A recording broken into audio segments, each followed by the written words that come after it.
Yeah, we're live. It's 7:03. Just by a skosh. Cheers to everybody. Cold beverage. Tonight we're actually taking a break. It's like 24/7, just nonstop car stuff, all the time. But the one thing that I find when I get together with other car guys, in addition to talking about car stuff, we talk about a lot of other cool stuff too. All kinds of things, boats, other things with motors. Sippy hole racing, swamp buggies, fan boats, whatever. But also tonight we're talking about UFOs. So I wanted to get all of my viewers, get the live feed, get the live crew. I want to get your opinion on that kind of stuff. I'm kind of curious to see. I know when I get together with other car guys, when I'm down at West Tech, when I'm out at Brian Tooley Racing, wherever I am, um, that subject tends to come up for some reason. Maybe it's me bringing it up. I'm curious what everybody's take is. I think it will be an interesting poll too.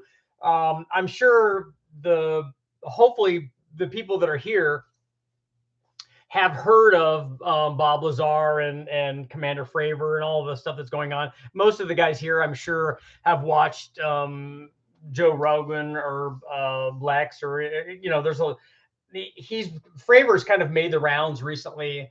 Well, not recently, within the last couple of years, because this is fairly new. I mean, this is fairly old. It happened a long time ago. I mean, the sightings and stuff that he was talking about when he was in his when they were doing test flights and stuff. This happened back in like 2004, I think.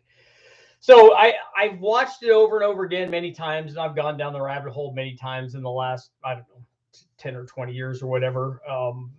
So to watch as much stuff as I can. The Bob Lazar thing is really fascinating to me because I have people that I know very well that are on complete opposite ends of that spectrum. They're like, oh, dude, that's 100%. It's definitely true. I mean, the thing that they always bring up is the element 115 thing. Well, look, if it wasn't true, he told us about an element that at the time that he told us about didn't exist. It wasn't a known element. And then since that has happened, we've synthesized that element or discovered the element, even though we've only been able to make it be in existence for a very, very tiny fraction of a second. But the thing is, it does exist, which and that's kind of the thing that I wanted to talk about tonight, because it carries over to the half truths and all of the internet nonsense that goes along with all of the stuff that we see in the car in the automotive industry, and especially in the with the advent of the internet. Because what will happen is I've had people quote things to me from testing that I've done that's inaccurate, and they want to argue with me about it from something that I did. They're like, oh no, this guy did this and this and this and used this. And I'm like, well, the reality is that he didn't use that. And they're like, oh, you don't know. I read it. I saw it. I said, like, well, I'm the guy that did the test.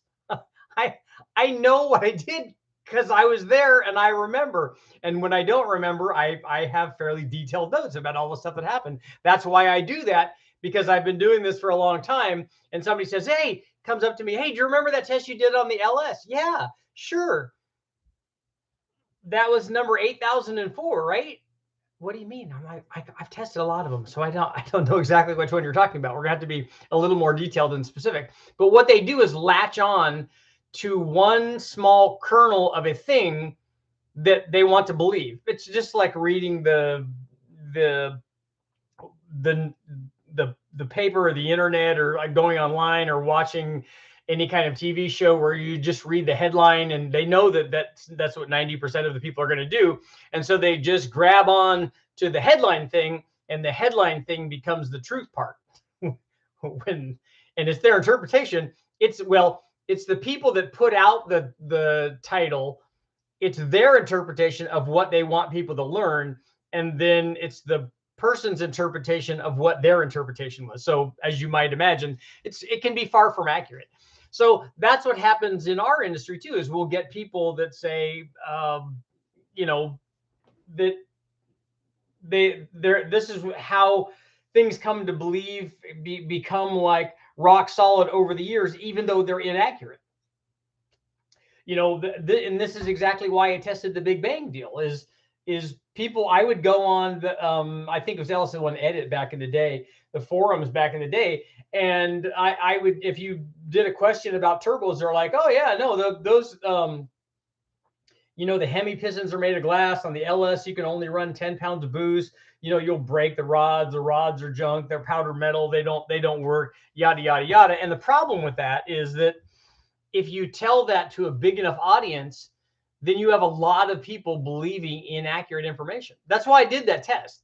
That's the only reason, is because, and I had done that stuff before with Honda and small block Ford and the modular Ford and all that stuff that came before that, because it was the same thing. Like the modular Ford in Sean Hyland's book on modular Ford performance. And this information was disseminated all the time. Oh, you can't make more than 400 horsepower with those motors. The rods break or one of them or whatever. I'm like, you know, 700 horsepower later. That's actually not true. And the same thing with Hondas. Oh, the Hondas have an open, the B series Hondas have an open deck. You know, the rods will break, the pistons break. I'm like, look, I ran in endurance racing in these motors, and we would run the cars for 24 hours, and they're not going to break. They're really good. And under boost, again, if you put ring gap in it, which I didn't a number of times, if you put ring gap in them, they don't break. And you don't get to a point where the open deck becomes an issue until way past all those other problems that are breaking all of those other motors, like tune and ring gap. But those things become gospel, and that's the problem. And that's the same thing with this stuff, is that if you get enough people, like with the Bob Lazar thing and the Element 115, and did he work at S4, and did he work at La Salle, and was he at White Sands, and all of these things. You know, there are people, you know, because there a good conspiracy goes a long way. So there are people that are, you know, because the conspiracy is that there are the people that are trying to discredit him because he knows something that he shouldn't know. And the people, the man, whoever that is, doesn't want him to disseminate that information.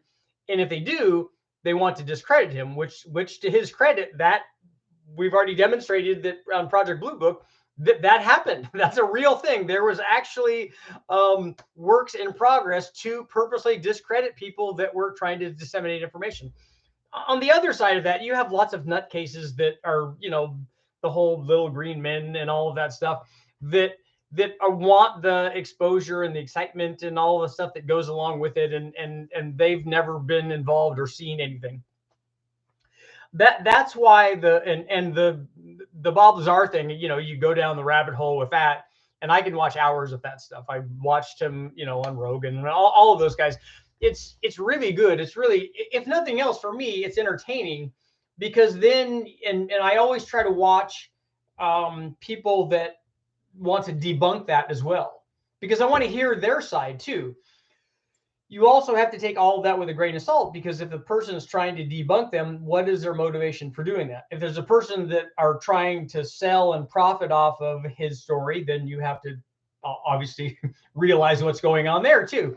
So but it's still an interesting thing. I like listening to, you know, what he's saying. The interesting thing, like with the Bob Lazar deal, is that since he first came out to NAP and they brought this thing to public, his story has not really changed. It's amazing that it's just still been that detailed and that consistent. And then we have the Element 115 and the bone density analyzer to get in, and that he knew all of the things there. So like I said, even if he just worked there, and like some people are saying that he just was a card swiper or checked radiation badges, or, you know, if he, which this is in and of itself would be really awesome. So if he just worked there, and let's say he was a janitor and he worked out in Area 51 or S4 out in that area. And I'm hoping that even if he did just that he did take his friends up in the mountains so that they could watch whatever kind of testing was going on up there, and that they got run out, and all the stuff with his wife, and people following him around. And I want to hope that all that happened. And even if it didn't, if it's all just a big story, and on his deathbed he says, like, look, dude, I got you. I mean, even if he does that, the level that they've gone to continue this thing is, it's worthy. It's worthy of applause, certainly. And for me, well, as a matter of fact, I'm going to put the poll up right now, so we'll do that. So the poll for tonight is Bob SARS UFO S4 story real. So is his story real, that he worked at S4 and was trying to back engineer this pilot, and it had an anti-gravity propulsion device that didn't have heat signatures and all that? Was all of that, is that story essentially real? So we'll ask our community here. So, and then the other thing that's interesting is if you listen to Commander Fravor's discussion, which he's done many times, on what he experienced with the now fairly famous TikTok UFO, that is obviously not a kook. he's not somebody vying for attention. He's the real deal. He's very methodical. His story is shared by many other people, and lots of data to back it up, various types of instrumentation, radar signatures and all that. So that's very interesting. And for me, so I don't know how people are going to vote here on this, but on the Fravor thing, seeing things that are out there, pilots see that kind of stuff all the time, and have apparently for a long time. Astronauts, all of that stuff, if you believe some of that stuff. And I believe that there's stuff out there that they're seeing that we don't know what it is. I don't know what attachment it has to, little green man and life on another planet and all that. I don't know where that goes.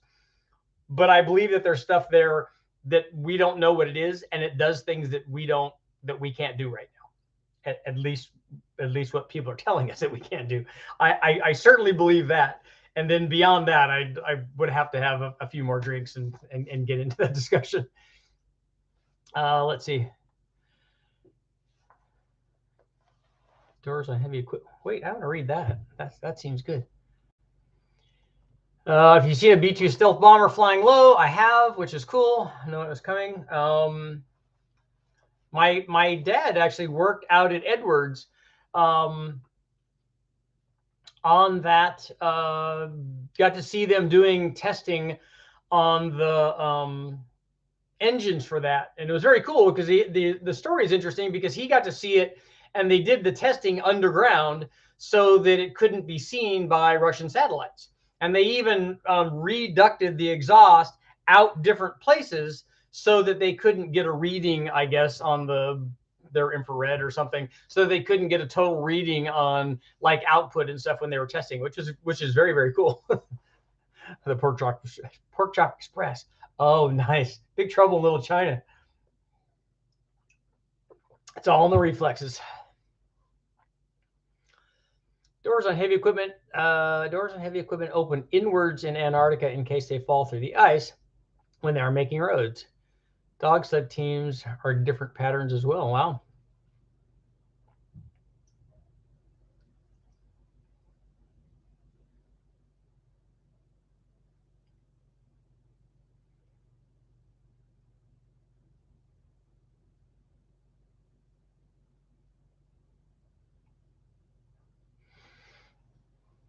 Yeah, Tom, if you guys have stuff down there by Miramar, right?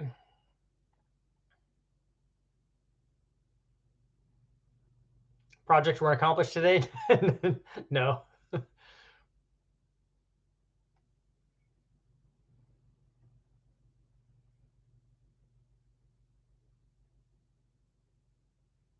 UFO is fallen entity thrown out of heaven. Don't be deceived. Trust God and believe him. So there's no, John, are you saying that there's no other kinds of forms of life then, just us? Richard, what do you think about Hyperborea and the hollow earth theory? The hollow earth theory, like on Godzilla versus King Kong, like that one?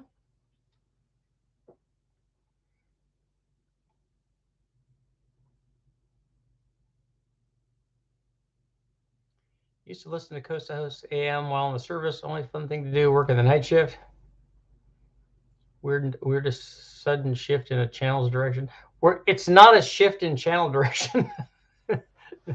Car guys like other stuff too. And this is one video out of, I think, 900 and something. So that's hardly a shift. That's hardly even a blip.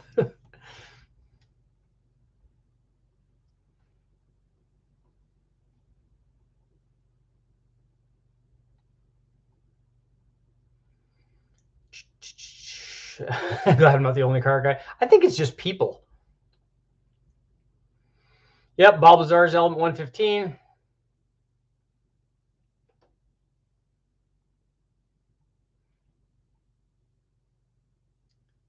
Does anybody know if there's a difference in Vortec rocker and a normal small block Chevy rocker? If so, what is the difference? I don't think that there is. I don't think that the pivot position's different on a Vortec, and it's the same ratio.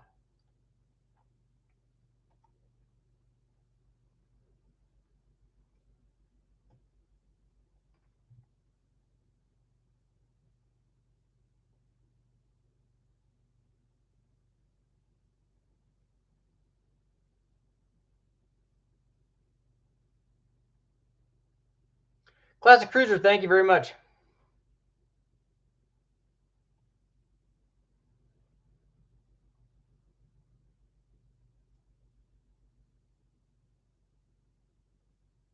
Yeah, Michael, that's a perfect example. Wasn't watching that when you're talking. One of the internet myths that engines need back pressure. Yes.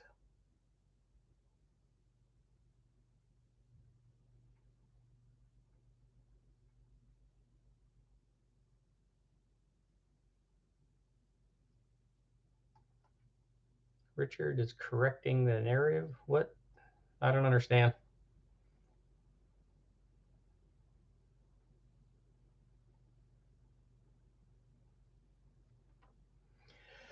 Like the Jado bottle on the car, they tried to stop and melted the tires and brakes and flew into the side, on the side of the mountain. That's supposedly why he was hired, because he had that rocket powered car.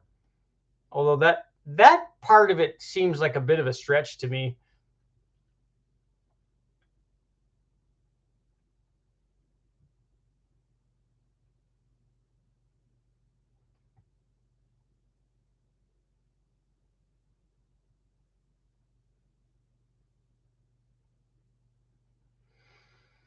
Yeah, Charles, that's right. When we thought the Fuelie 283 was very cool, that we had a plane, the SR-71, flying 3 times the speed of sound. It was developed in the 50s by Kelly, right?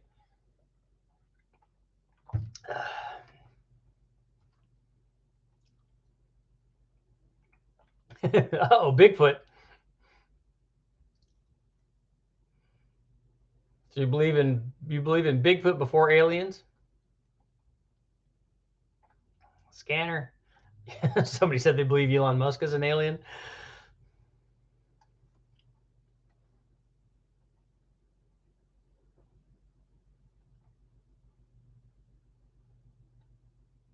The SR-71 is one of my favorite planes. I did get to go to an SR-71 pilot deal and listen to them talk, and it was pretty amazing. Have you ever seen something you cannot explain that could be aliens? I've seen things that I can't explain. I did have something happen, but I didn't attribute it to aliens.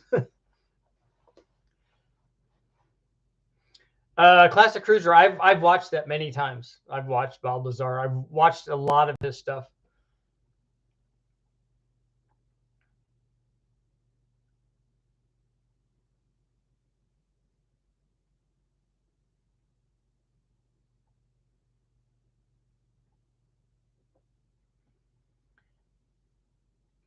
The SR-71 speed check story is hilarious.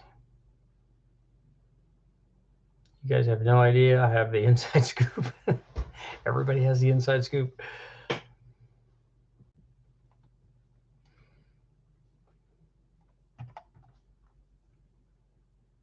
$120,000-foot ceilings on those. On the SR-71, they flew into space. Scramjet engines.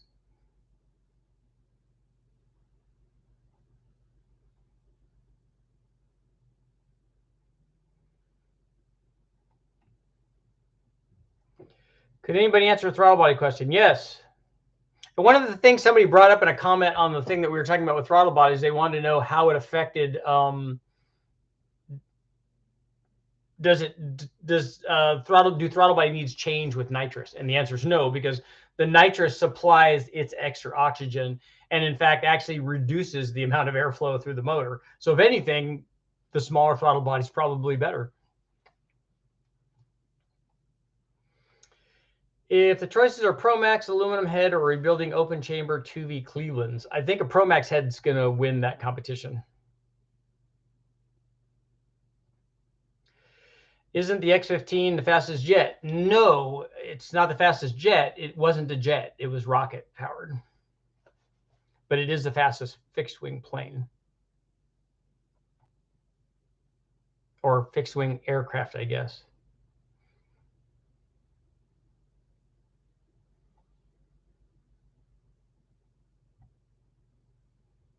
Now we have alien squirrels? Wow.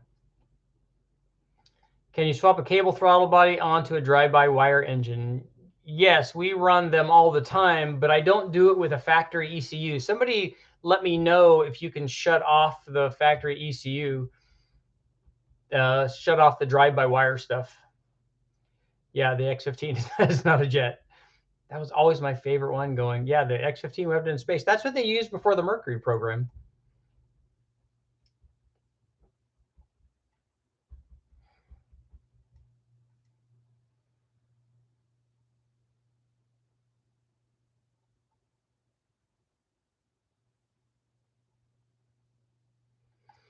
The SR-71 is proof positive that your ring gap thesis, the plane leaks fuel from its tanks till it gets this specific altitude and temperature. And the really cool thing that a lot of people don't know about that particular plane is that if you read the story, you read the backstory of it. I mean, obviously what it did and the results and all that are fantastic, and it's amazing looking. Even today, it looks like it's from the future.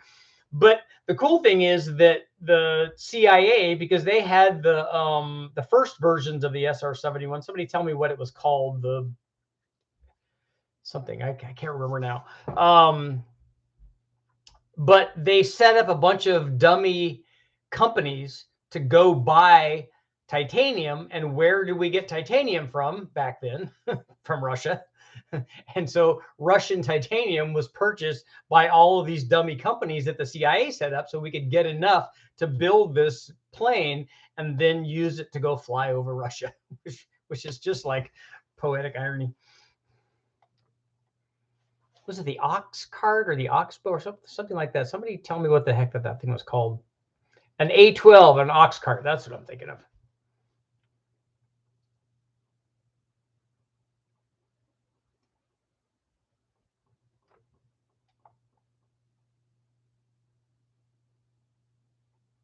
The X-43 was the fastest.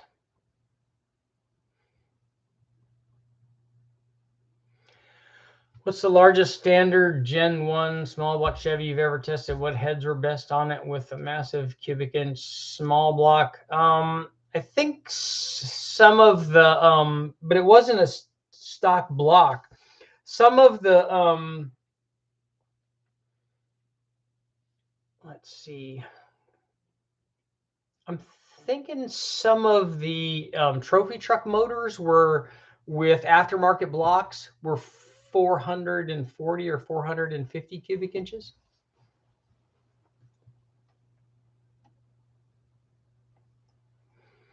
The SR-71 was the Blackbird, right? As bad as we treat each other.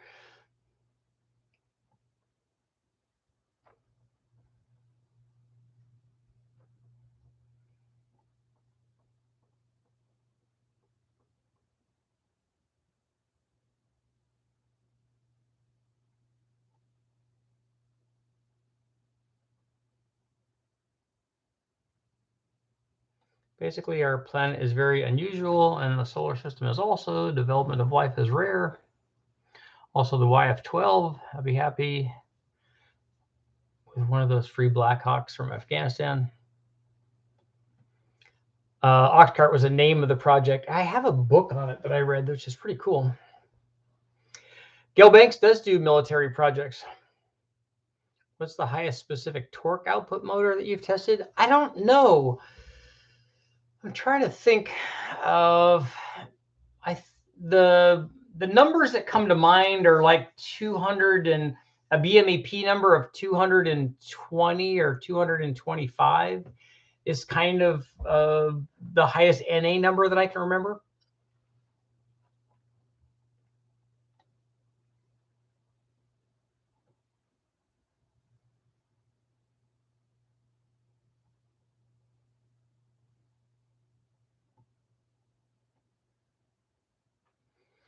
Did you read the story of the pilot that survived the SR-71 that came apart? Yeah, I think that was in the book that I had.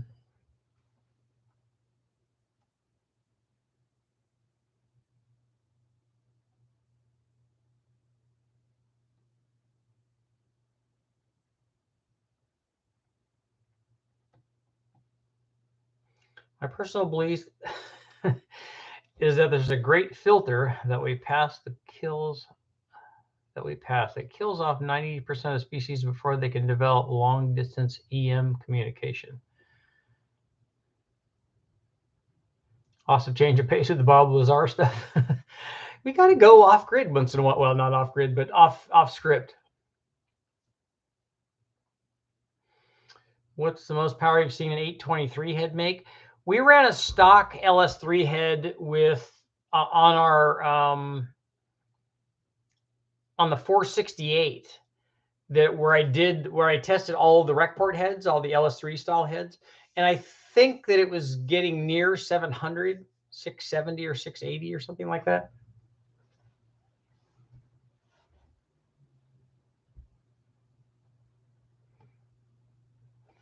Yeah, the ultra valve angle small block stuff is what they run in the trophy trucks. They're serious heads. I mean, they're 460 CFM or something like that. They're the real deal. Uncle Squirrel's out. I just made a video about the Pentagon UFO report. Great.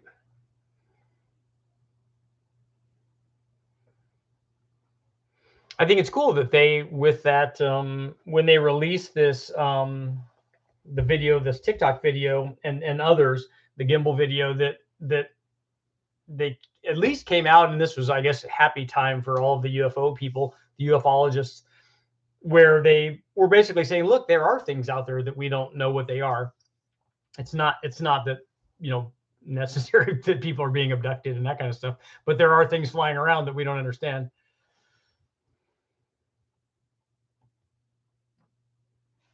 Is there a gas car that can beat a Tesla Plaid from 0 to 60? I don't know of a production car that can do that.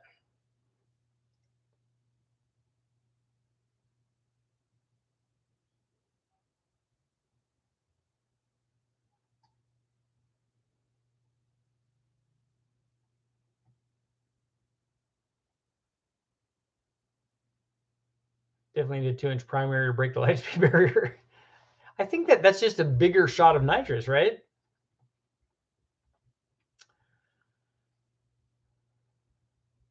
Nothing travels faster than the speed of light except the expansion of the universe and quantum entanglement. What about warp drives?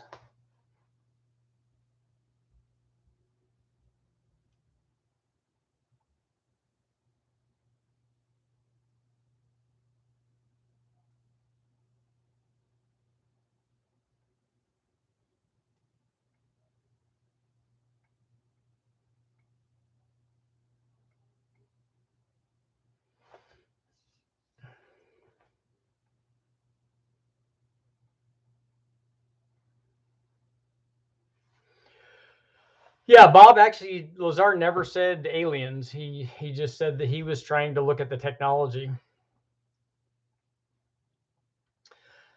wonder how much ring gap they run on UFOs. The nice thing about that, and this is an interesting thing that the guys brought up about the SR-71 too, is that there's much less resistance at the higher altitudes, which actually helps keep the temperature at a realistic level. Otherwise, it would be really bad. I joined late and I have no idea what the subject is. Topic says UFOs. When I joined, you're talking about Teslas and the speed of light. That's because that's where it all came from, Travis. Come on. If you're going to go down the rabbit hole, you got to go all the way. Kent, my father-in-law was a lifelong Lockheed missile engineer. Nice. Some of the stuff he's able to talk about, pretty mind-blowing. And then there was the stuff he'd hint about. Yeah, my dad's the same way. He had top secret clearance, and he said all he would tell me is that he's been to all the places that have 3-letter designations, including the place out in Vegas or out in Nevada. But because he signed, NDAs and agreed as an officer that he wasn't going to discuss that, he's not discussing it, not even with me.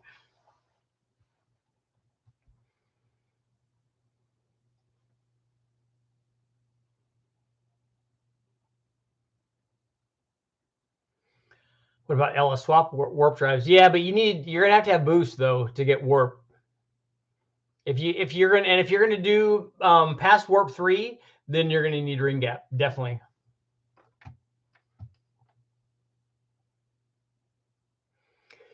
Yeah, the relativistic mass of matter becomes infinite at the speed of light, which is why we're not supposed to be able to travel at the speed of light, because the amount of energy required goes up to infinity, essentially.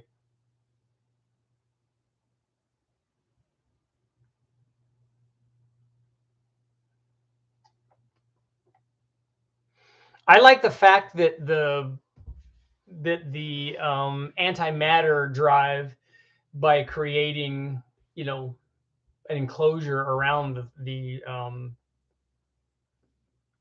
around the craft, gets rid of the acceleration problems. Because that would be the other thing. You're thinking, okay, you have a guy in a spaceship and all of a sudden he's got to accelerate to the speed of light. Well, he's just going to be like, as soon as he hits the throttle, he's basically just going to be strawberry jam, because we can't take that as puny humans. But having a anti-gravity field around us eliminates that. We don't experience that. So I thought that was kind of a very cool cure for that.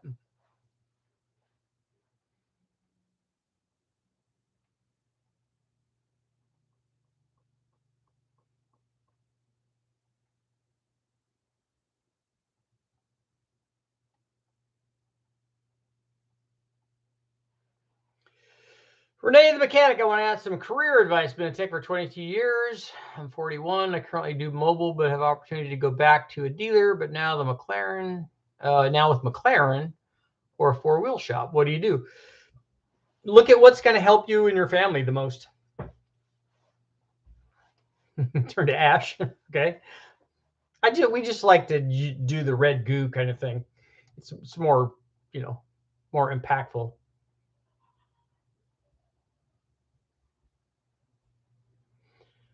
I want to be quicker than a Tesla Plaid with a turbo 331 small block Ford and a 2,250 pound car. Making the power to do that is not the hard part. Having the traction to do that is the hard part.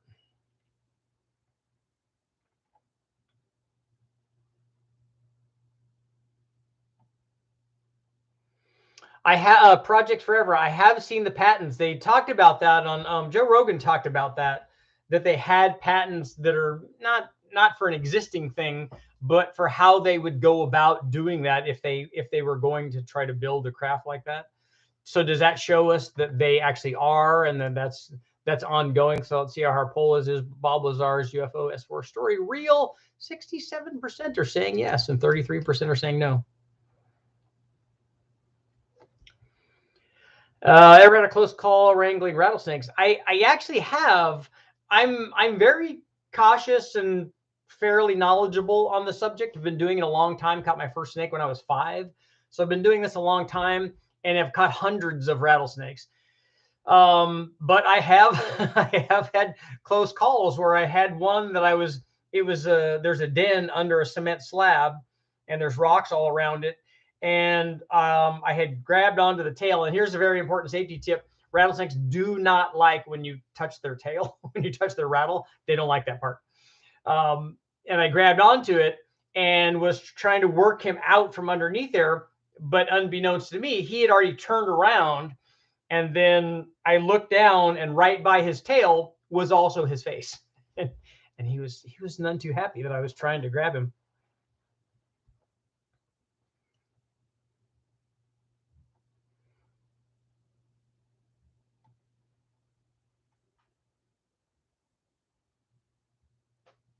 What happened with the flow test between Richard's heads and Turbo Mon's heads? We're not comparing my head because the one that I gave him was stock. So I have my data, but I'm pretty confident that the heads that Turbo Mons is doing are going to be a lot better. As soon as he gets on a flow bench, we'll have some data.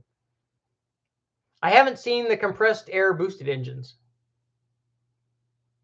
By the way, I have no idea who the guy in the poll is. So you've never, well, see, that's why you're here to learn. You need to go down the rabbit hole at least for, I don't know, 6 or 7 hours, and just Google Bob Lazar and Element 115, and like about a bajillion things will come up. They probably have saucer-like spacecraft, but little men with big heads. I don't know. I'm not stepping out on that limb. I'm just, like I said, I'm just saying that there are things that people have seen and things that have happened that don't have logical explanations. There's also a whole mass of things that people say they saw that never happened, and also a whole mass of things that they're attributing to something magical or extraterrestrial, whatever, that have normal explanations. Weather balloons and swamp gap and just out and out fakes and all of that stuff. All of that exists too. That's all part of this, unfortunately. I think 600 wheel could be very close to the Plaid. The car is 52% rear weighted. It should hook. I think with 600 wheel horsepower, you're handicapping yourself against a Plaid.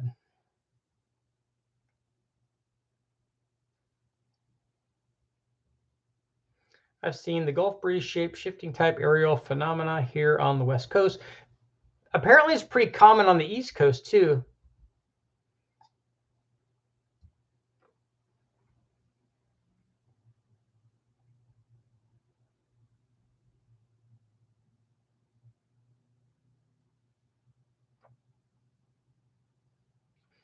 Yeah, for me, that's Renee. That's my first choice. Is what am I going to do that's going to, let's say I had an opportunity to go make a lot more money, which I did instead of going into the not so lucrative automotive industry.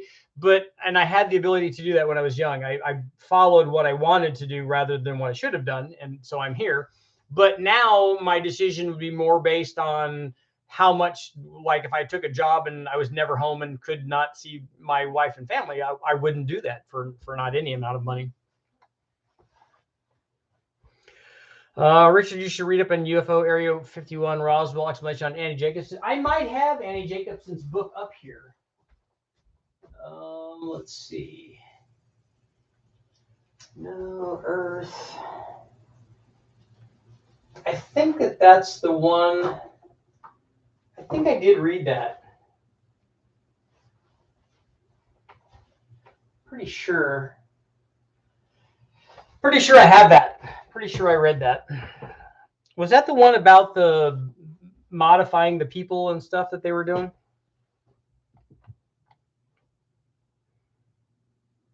I heard the Mitsubishi 4G63 plans were leaked by aliens.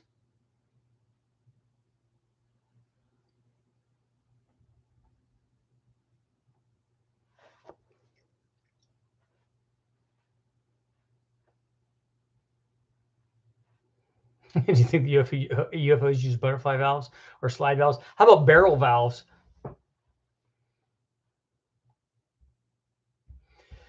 Turbo, anyone have guesses for the 3800 flow numbers? I'm going to say 229 peak flow. We get weird stuff flying here in South Florida. Might have to do with the Bermuda Triangle, but that's another story.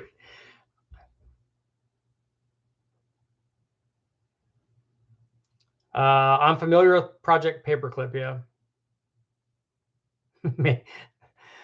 They may abduct me for my powerful research skills for watching Joe Rogan. I think there's probably more to it than that, right?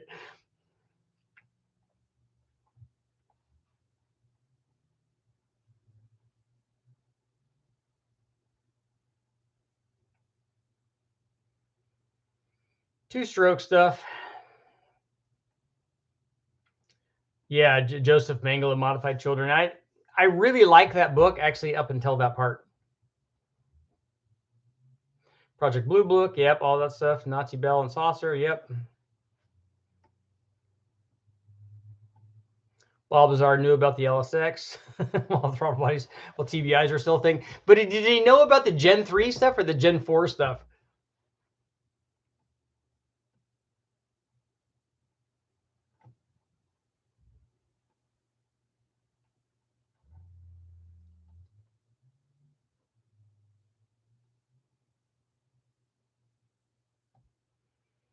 The question should have been, do you believe the U.S. landed on the moon? Why don't we just go all the way and say, is the Earth round?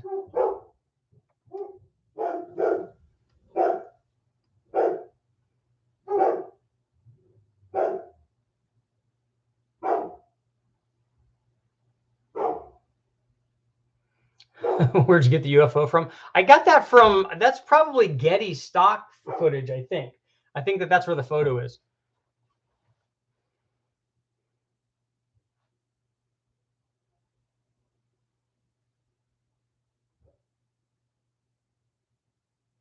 Does anyone where the first man was launched? Are you missing a word there, Racer D? Are you talking about Yuri Gagarin?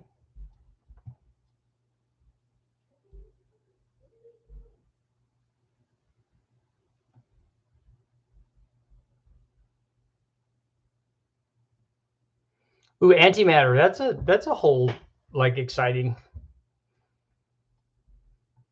potentially dangerous.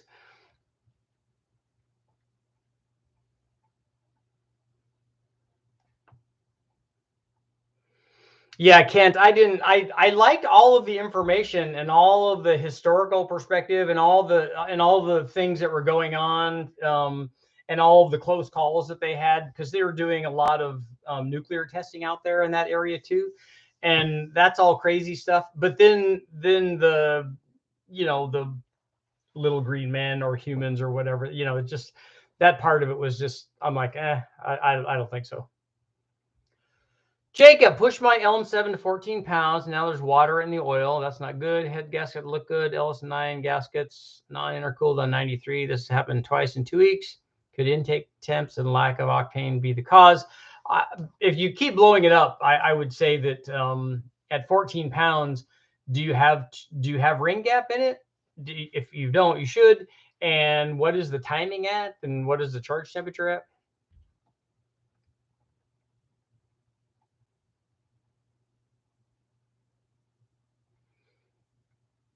UFOs run an E85.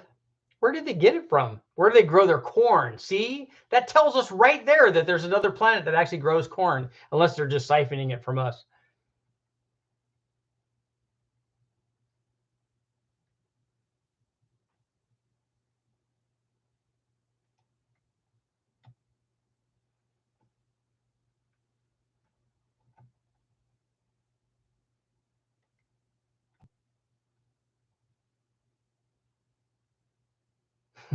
Uh-oh.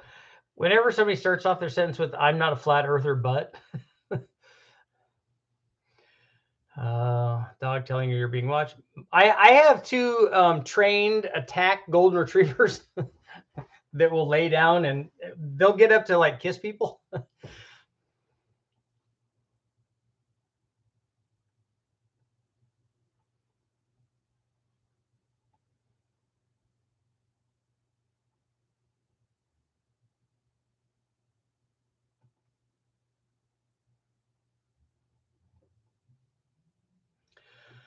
Electromagnetic radiation.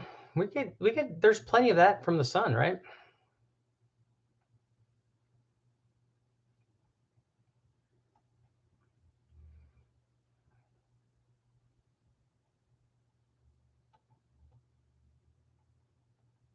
Monsanto's Galactic. I did watch Idiocracy. That was really good. Sitting there eating a tub of fat. That's, and I liked how big Costco was. That was awesome.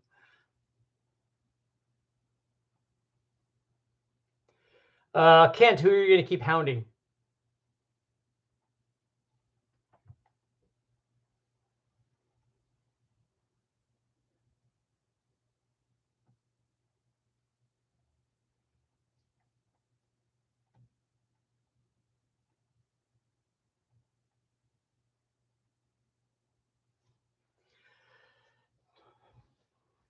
See, Turbo Monty, you're getting subs already, man. Welcome to Costco, exactly.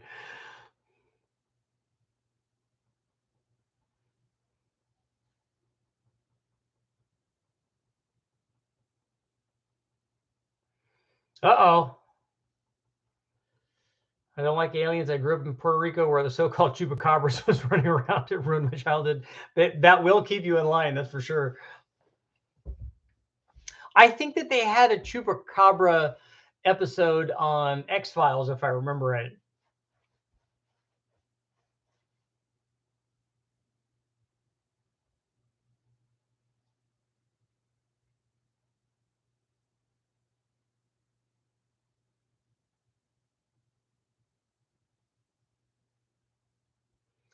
Electrons don't flow through the wires on your car. That's true. They flow around the wires.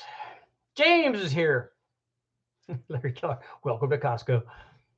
How much power can an LS2 hold before having to go forged? I don't know. I've never run. I'd be worried about the aluminum block. If you put ring gap in it, then it should do the things that the other 6 liters do. Except I don't think that that aluminum block is as strong as an iron block.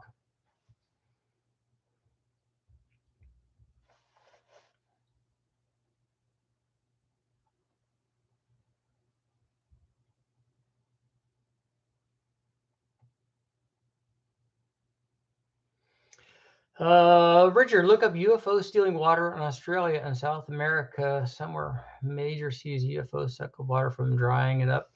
Oh, I'll have to watch that.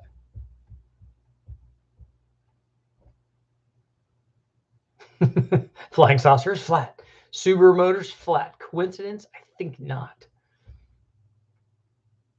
And all the Subaru owners are going over to, what's the name of the store?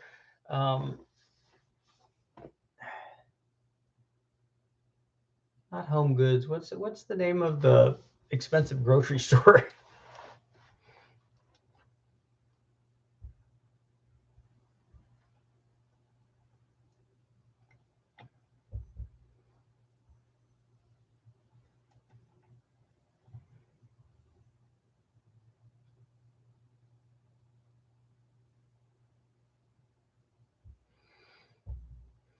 Richard, look up the FCC rating for your Wi-Fi and Bluetooth if you're concerned. I don't have Bluetooth in my truck.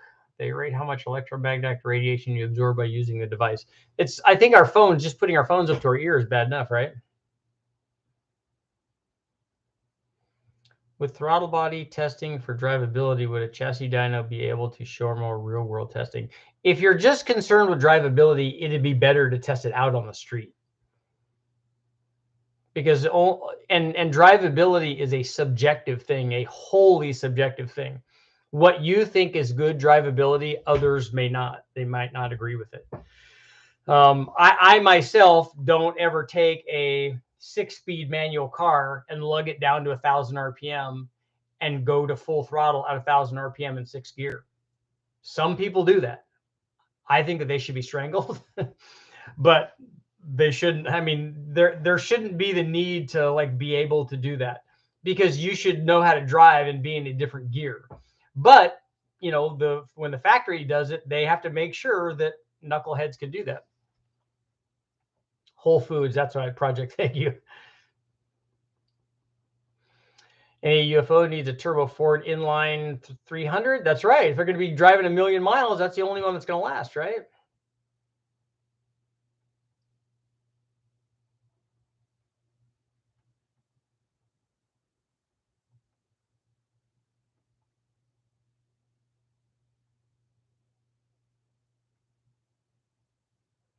Stargate Atlantis, yep.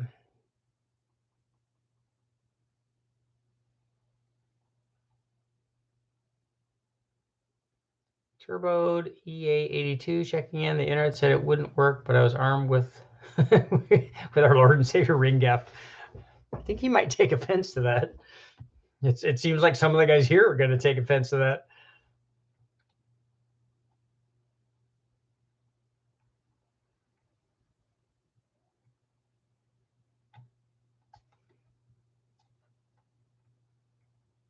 Very clever, Michael. If you're trying to lose weight, don't eat whole foods, eat partial foods.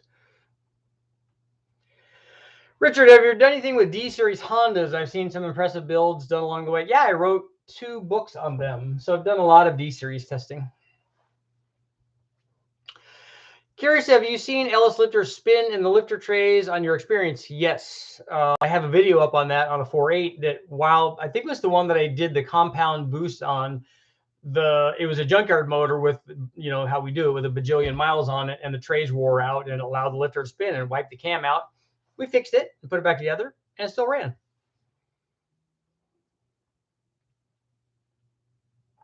I seen a UFO, but it wasn't flat around, a cigar shaped. It looked like Mega made from Spaceballs. Nice.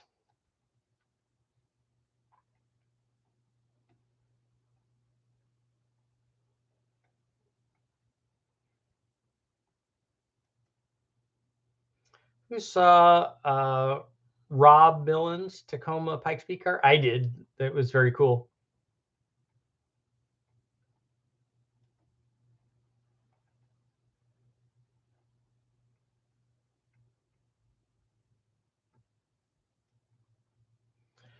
Yeah, I haven't talked to Todd today. I should send him a text and see what's going on.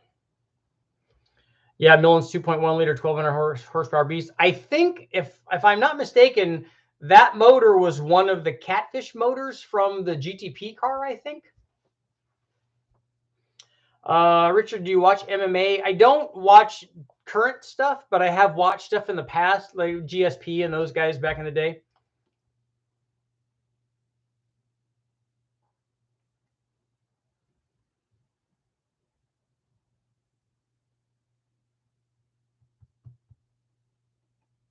Barton, I don't think that comment's not really political, so I'm not gonna be concerned about it. E85, I like it. I just hope that they keep it cheap because it works really good for all the turbo testing.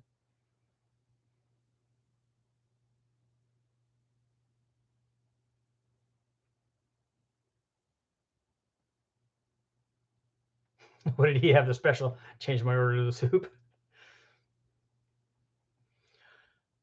Funny, she doesn't look Drewish.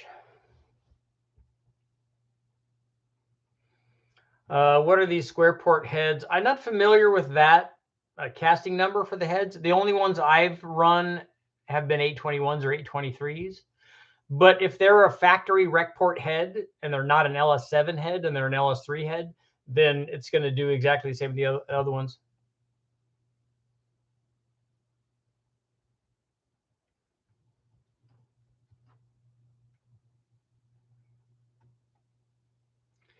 Richard, do you like burnout competitions? I think that they're cool. I'm amazed that people would basically blow their motors up to spin the tires. What's the highest power per cubic inch motor you've ever built or tested? The motor that's made the most power that I did personally was that Big Bang motor that did 1,500.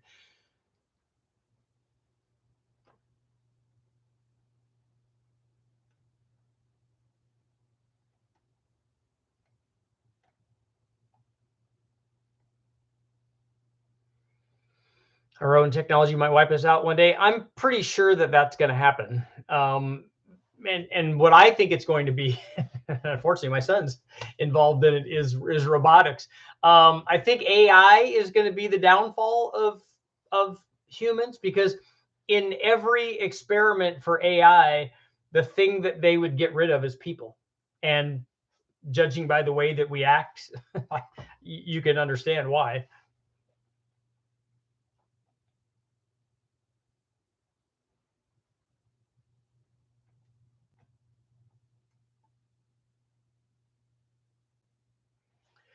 Travis, if that 1500 horsepower motor is the largest horsepower you've done, I think you need to do a video where you try to max out the dyno. It's not my dyno, so I wouldn't do that. And I don't think big horsepower numbers are not, that doesn't do it for me.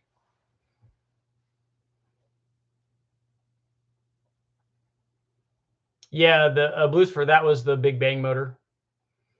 I'm much more interested in demonstrating testing. My ego is not attached to a horsepower number, and it is, unfortunately, with a lot of people in this industry. It's like, oh well, mine makes more, so therefore that makes me more of a man. No, that's not my definition of manhood. It has nothing to do with horsepower.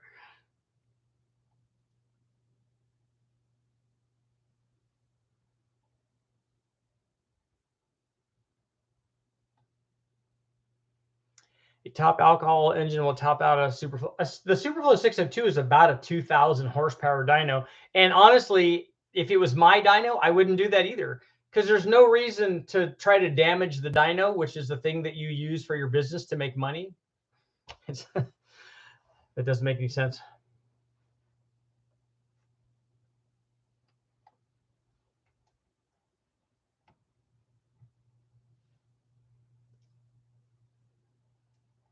If you max out the dyno, would it damage it? Yeah, it's rated at a given power output. And so if you want to exceed that, you take a very serious chance of hurting it.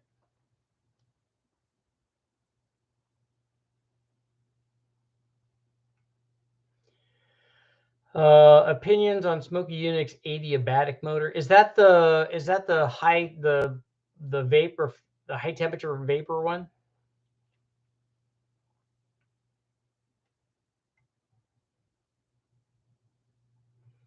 And the problem with AI, it's going to be a lot better at promotion than we are. Richard, have you ever flowed ported 706 heads? Yeah, many times. Flowing them the same time as the 3800s tomorrow night. Okay. Take a look, Turbo Monza, take a look at Total Engine Airflow. They have a site up, and take a look at their heads. They have some flow data on 706 heads. That was one of the first, in fact, it was the first ported set of heads that I ran from Brian TOALLY back when he owned Total Engine Airflow way back. And they did really well, because you can get those to flow a pretty good bit over 300.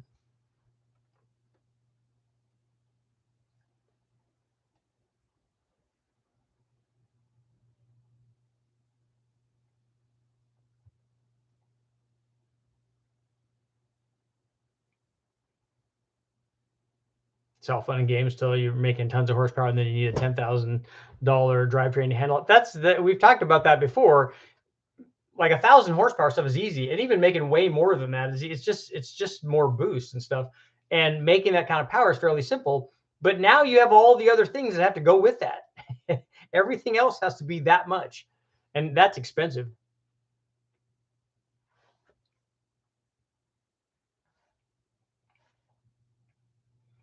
Speaking of E85, I have a 2003 TOG 53. The first time I ran E85 in my flex fuel, was it a flex fuel engine in 03?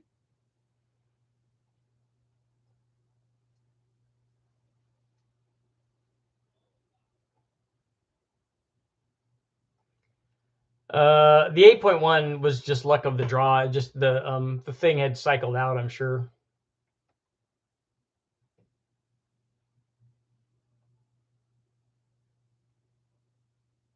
Uh, 7/8 scale Chevelle. That's cool. The oh, that's the one he's talking about. The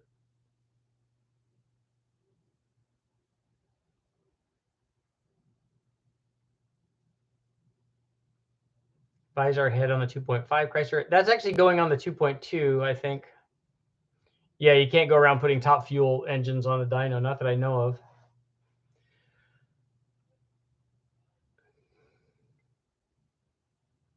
I also like, Dan, I also like the acid dipped 68.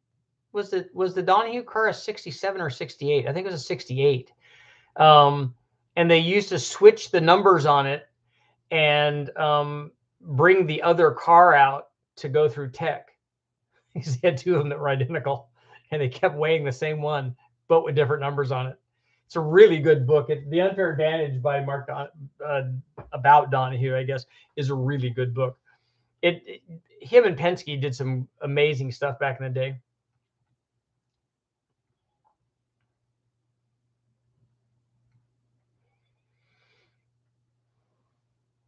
Yeah, Dan. That's why they came out with the templates. That's right. I mean, the guys are looking for advantages. I mean, they did all kinds of crazy stuff, putting fuel in the roll cages, putting nitrous in the roll cages, all kinds of stuff.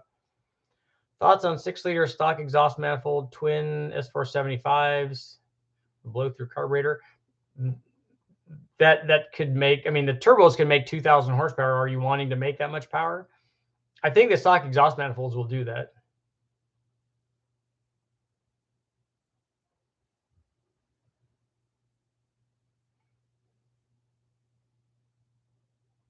The ability to make 1,000 horsepower is insignificant compared to the dark side of the force.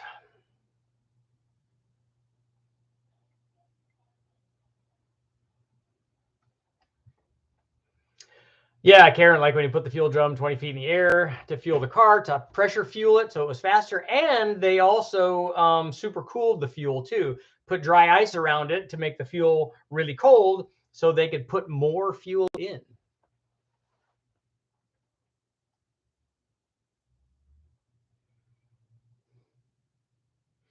Yeah, Dan, that's also a really good point. As Dan was saying, that you put 5 illegal things on there and you give them the obvious one, and then they don't look at all the other stuff. Hey, look over here! Look at this shiny thing! Oh, there's other stuff over here. This is all working out really good.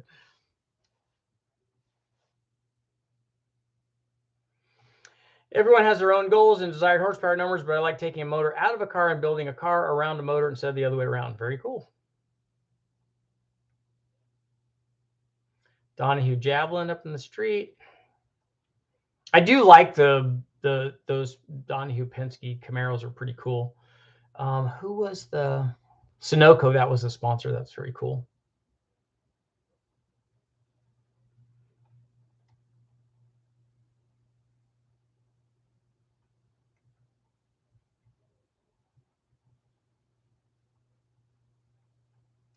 And Donahue did data logging early on also, which was cool. Richard, when you do the 2.2 Big Bang, can you get Ish to dress up with you so you can look like the... What is the red green show? I don't know what that is.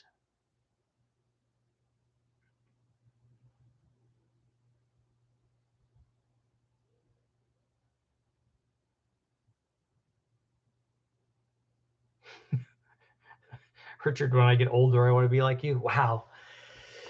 Damned with faint praise.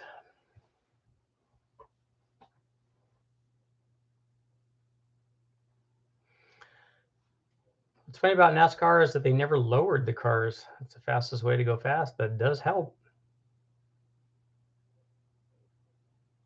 How long till leaded gas will hurt a Holley O2 sensor? I don't know. We've run it before. We do it on the dyno occasionally, but I don't know what a time life is, and I'm wondering if you can't help it by running unleaded fuel right after that. I don't know if that will improve the longevity versus running leaded fuel for a certain period of time. Red green is like Mel Brooks. Okay. I know Mel Brooks and Benny Hill and all that, but I'm not familiar with red green.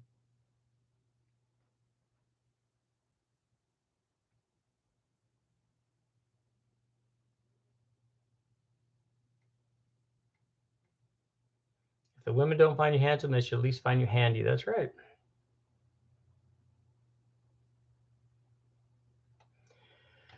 Richard, did you see the YouTube video of the Ellis Windsor? Yes, I have seen that.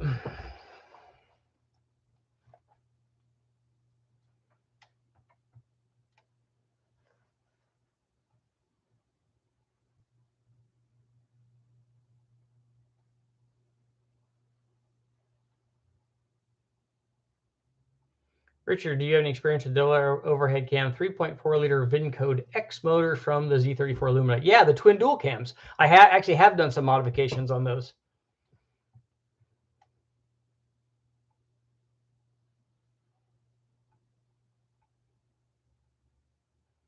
He made a stretch Dodge Caravan.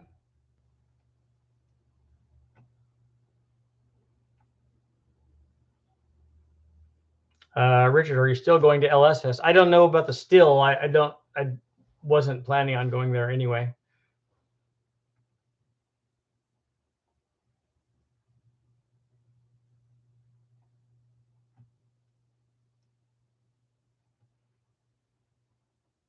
Does anybody know if the fuel sensor can be bypassed or tricked to keep the truck out of limp home mode for Mika?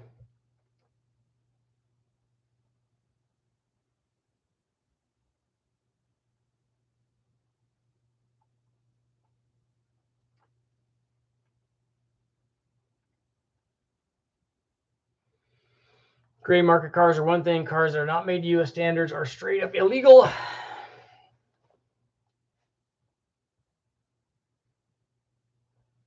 Thoughts on the new Chrysler Stellantis? That's what they're calling it. Stellantis Turbo 6. That's the one that's replacing the Hemi. I haven't seen anything. I haven't read anything about it. I probably need to. The Koenigsegg, those things are pretty cool. Yes, I do have a Fox body.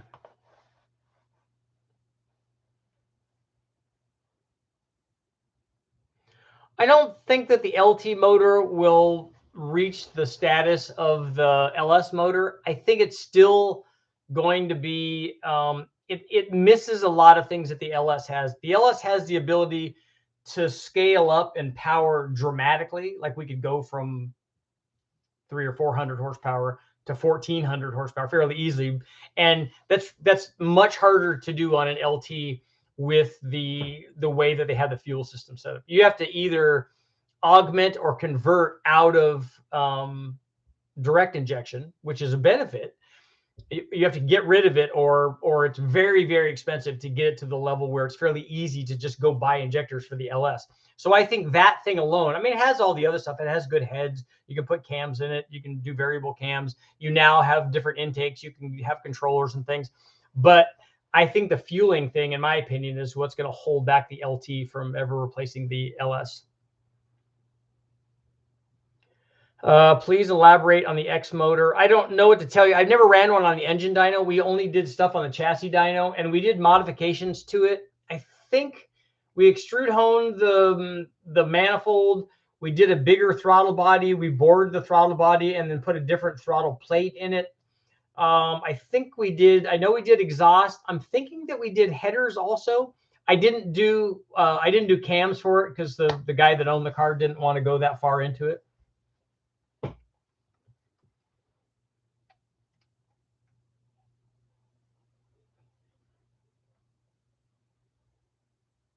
Can you breathe an LS through the valley only? Have you tried it?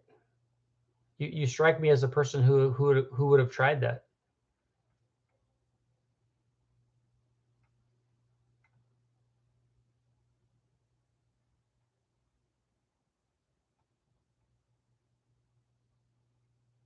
Maybe we can get Fox body content after the Nova.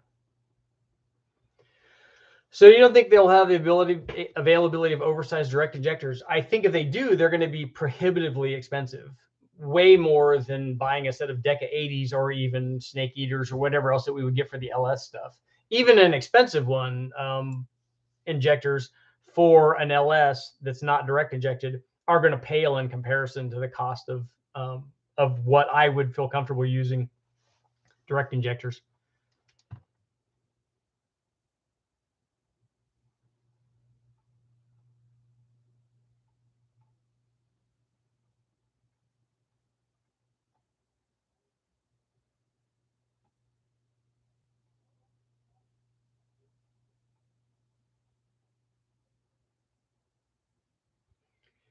We need Fox bodies on the channel. I have lots of small block Ford stuff up there. It's not car related stuff, since this is a dyno channel, and now apparently I've changed direction and went UFO with one live feed. And somebody, Racer, I think, was asking about the Center Valley. When the guy that owns West Tech, he did an LS for one of his, I think a Nomad or something.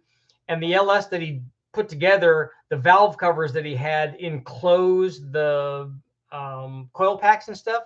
And so they didn't have any opening in it. So I think that he had to do a valley only.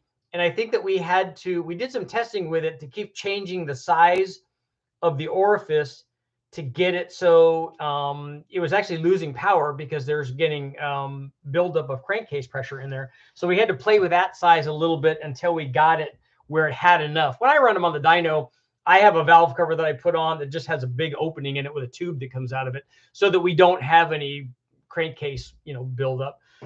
And also, if you break something, you could see, it's on top of Old Smoky and it starts blowing out. You can tell when you hurt something.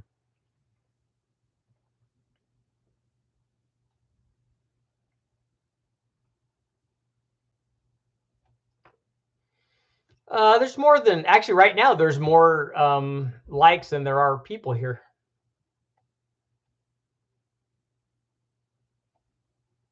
Have you done the Cam Norrising or Truck Norris? Yeah, I've done a lot of testing on the Truck Norris stuff already. What are your thoughts on running a Ford 6.2 liter? I don't have one of those, and I haven't ever seen one in the wrecking yard.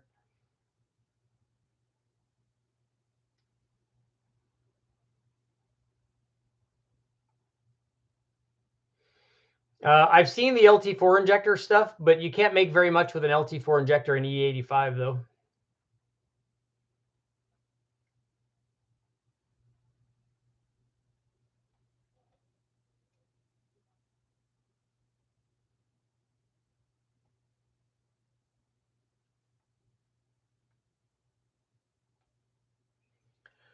We need to start Richard a Ford fund, a 6.2 fund. The problem is that there's nothing available for that motor. What is there?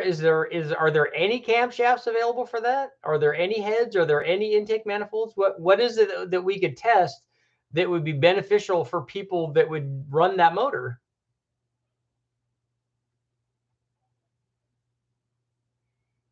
How much different can a hydraulic lifter make up if a replacement cam has a smaller diameter? The lifter is not going to do that because you're going to have very little lifter preload to be playing with. Well, I guess it's going to depend on your push rod length, but you should you're going to change that with your push rod length.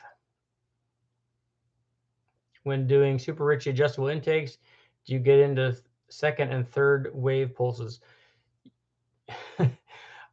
You're acting like I calculate that, and I don't. I just see what the dyno tells me. All you have to do is just change the length and see what happens.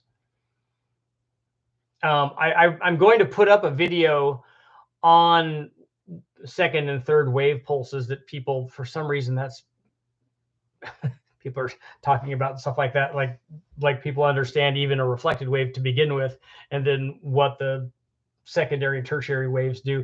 But I'll show you what happens on. I have some good examples on 4.6. I'm thinking that it's a 4.62 valve where we change the runner length, and you can actually see in this power curve, you can actually see a sine wave in the power curve. And then when we change the length, you can see the sine wave shift. And then you can see the amplitude change in the sine. It's pretty cool given the fact that it's a horsepower curve.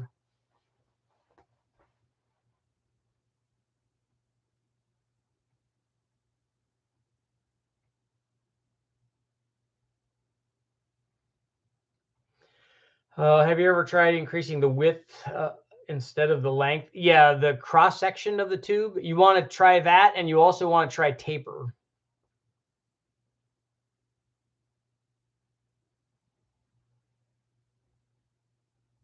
Tyler, how come nobody wants to talk to you?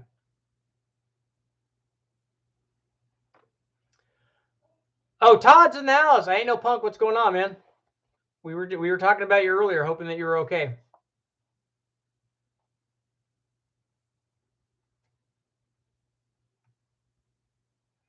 Does intake pulse matter? I think you're asking what you're asking. The question you're asking is, does intake runner length matter with boost? Yeah, it does. It does exactly the same thing.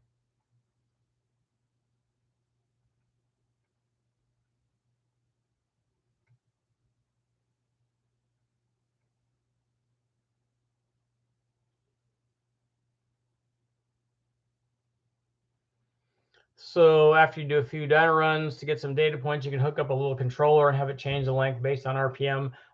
That would be nice. That's harder to accomplish than you might imagine, and would be even harder to do. At the OEM level, that's not hard to do. They can do stuff like that because they have those kinds of budgets. There are some of those out in the real world. Some of them, like the GSR, is simply opening and closing a valve that allows it to breathe through a shorter runner length. The SHO Taurus is another example of that. Peugeot's had stuff. BMW has a really interesting spiral deal that they do on their intakes. And obviously the one that everyone brings up is the four rotor Mazda with the stacks. Formula One used to have sliding trumpets on their Formula One cars. They outlawed that, and then maybe they have them back now. I don't know. But the book that I was reading on the Ferrari stuff, they had sliding trumpets, and they would slide the trumpets not just based on one position or another position for RPM, but like I was talking about, if you look at that sine wave, you want that sine wave, you want to be at the top of that sine wave at every RPM, because that's the maximum amount of average power production. And so they would cycle the tube a lot faster than people realize. Have you ever read up any on the Germans using nitrous on aircraft? Yeah, that's where the development came from. They tried a lot of different things. They tried straight oxygen, which is not good. They tried lots of different kinds of compounds, and nitrous is what they settled on for it having the best combination. Because one of the other things that they were concerned about is the weight of the systems, because you have to have lots and lots of bottles. I mean, an airplane's fairly big, but you have to have a lot of it up there because you're feeding really big engines. And you're feeding multiple engines. So again, it had to have the best kind of safe power augmentation, because again, you're talking about something that's flying. So if you blow that up, it's not like losing the motor on your LS. It's fairly catastrophic.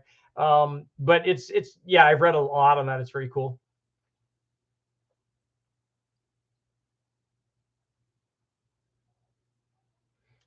Cam overlap affects the intake pulse. Actually, the cam overlap doesn't affect the reflected wave.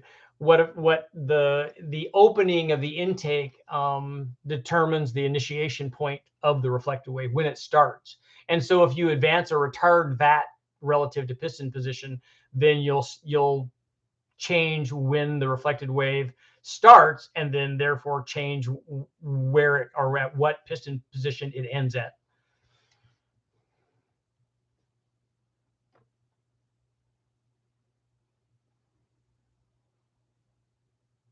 So we'll end because I've got to get going. We'll end so Bob Lazar's UFO story. Is it real? 68%. We changed, jumped up just a little bit. So we'll end that poll. Once in a while we got to do it. Yeah, Sector 7. I wish I had the Sector 7 underwear. That was probably my favorite part of that movie. He was great.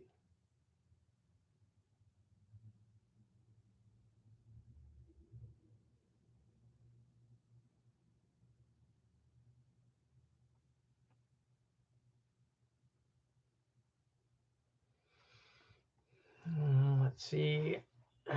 Fastest single engine fighter that saw combat. I thought that the P-51 was faster than that.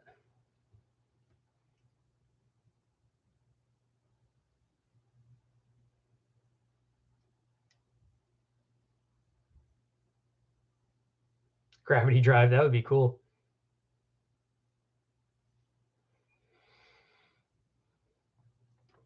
Yeah, Dan, they're trying to get altitude compensation is what they were calling it.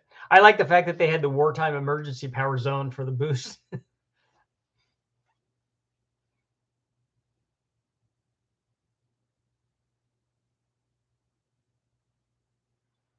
I don't think I've seen the hydrogen vet video.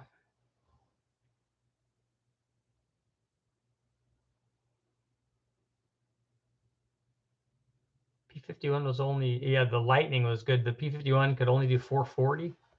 I thought it was faster than that. Everyone I drove would do 500.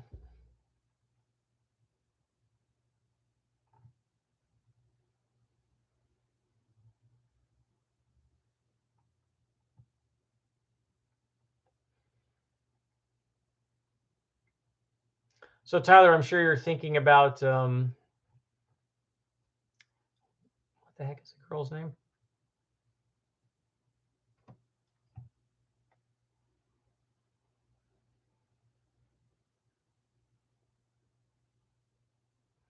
We have to do this weird topic stream again. Seems like a lot of us are into this weird stuff. I'll find some more goofy stuff.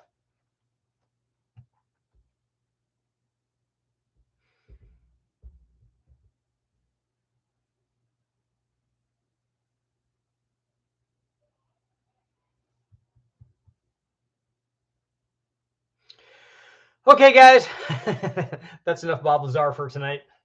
And Commander Fravor, who is like the real deal. I've met a few actual pilots, like I said, the guys, the SR-71 guys, and even guys, from Vietnam and stuff. And it was interesting to talk to those guys. They have some really, really good stories. And I got to meet the guys from they were at, they were the movie The Band of Brothers. They were part of Easy Company, and the story, man, the stories that they told is just amazing stuff. So I've got to get going, guys. Thank you all for showing up. I'm working on the 700 horsepower version now. We have, which will be very cool, and I think guys will like this. I did a direct comparison between running a 730 something horsepower big block 540 all motor on 91 and on 87, and I ran it at exactly the same timing and exactly the same jetting, and you guys get to guess what happened. I also have a Vortec Junkyard 454 and a Turbo 454. Good stuff coming up on the 700 horsepower stuff. Thank you guys all for showing up.